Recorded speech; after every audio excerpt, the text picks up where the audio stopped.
আসসালামু আলাইকুম। আশা করি সকলেই সুস্থ এবং ভালো আছেন। আপনারা অনেকে দেখছেন আমার ফেসবুকে যে আমি একটা এক্সট্রিম 125R কিনেছিলাম। তো কেনার পর থেকেই আসলে গাড়িটা নানা ধরনের সমস্যা তৈরি করে এবং আমি চেষ্টা করেছিলাম যে বাইকটা যেন দীর্ঘ সময় আমি ব্যবহার করতে পারি, যার ফলে আমি কিন্তু প্রায় ৫-৬ বার আমি হিরোর অথরাইজ শোরুমেই গাড়িটা খোলাই এবং চেষ্টা করি যেন মানে গাড়িটা রিকভারি করে, বাট আলটিমেটলি লাস্ট পর্যন্ত গাড়িটা রিকভারি করে নাই। এর মধ্যে আমার সাথে যোগাযোগ হয়েছে রংপুর রিজনাল ম্যানেজার সার্ভিস। তাছাড়া উনি মনে হয় বেশ সম্ভবত এই এক্সট্রিমের জন্যেই আলাদা করে অ্যাপয়েন্টেড একজন ইঞ্জিনিয়ার অথবা আফটার সেল সার্ভিসের এক বড় ভাই। উনি হিরোর এমডির সাথে একদিন একটা ভিডিওতে দেখছিলাম যে ওনারাই টিম তৈরি করছে।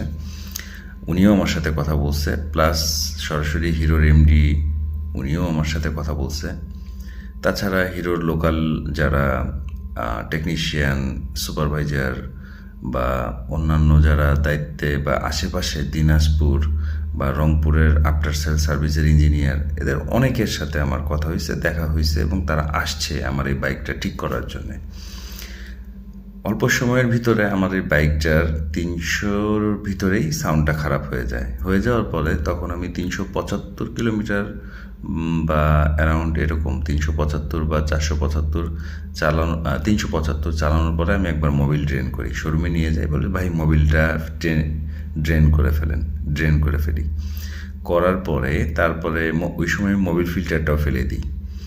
তারপরে আবার ৪৭৫ মানে ১০০ কিলো চালানোর পরে যখন দেখলাম যে না, আমার সাউন্ডটা ওইরকমই রয়ে গেছে, তখন আমি নিলয়তে বলার পরে ওরা বললো যে তাহলে তো ফার্স্ট সার্ভিসিং ৫০০-র ভিতরে, ৫০০ থেকে ৭৫০-র ভিতরে তো আপনি ফার্স্ট সার্ভিসিং করে ফেলেন।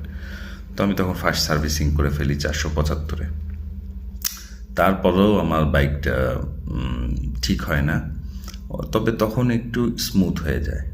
হ্যাঁ, যে গিয়ার শিফটিংয়ের যে আপনার হার্ডনেসটা ছিল সেটা ঠিক হয়ে যায়, প্লাস আপনার যে বন্ধ হয়ে যাওয়ার প্রবণতা ছিল সেটা এই কিছুটা কন্ট্রোল হয়ে যায়।